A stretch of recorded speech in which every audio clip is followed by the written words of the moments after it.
والفجر وليال عشر والشفع والوتر والليل إذا يسر هل في ذلك قسم لذي حجر ألم تر كيف فعل ربك بعاد إرم ذات العماد التي لم يخلق مثلها في البلاد وثمود الذين جابوا الصخر بالواد وفرعون ذي الأوتاد الذين طغوا في البلاد فأكثروا فيها الفساد فصب عليهم ربك سوط عذاب إن ربك لبالمرصاد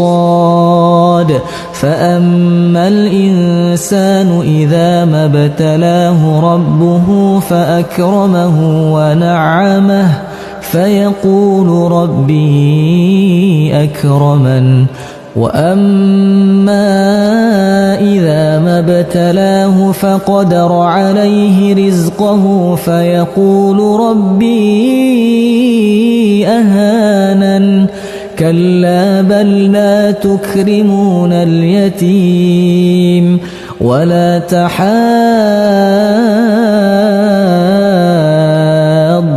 على طعام المسكين وتأكلون التراث أكلا لما وتحبون المال حبا جما كلا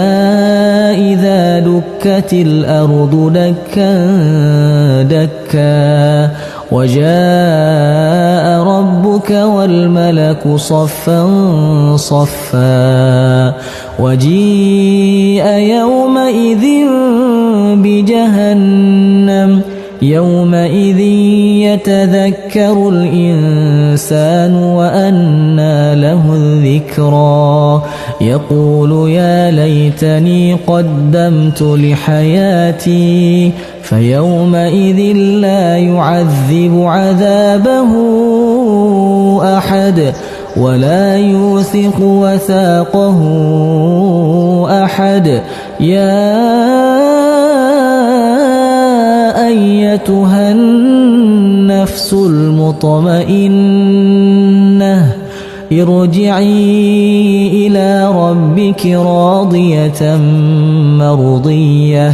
فادخلي في عبادي وادخلي جنتي.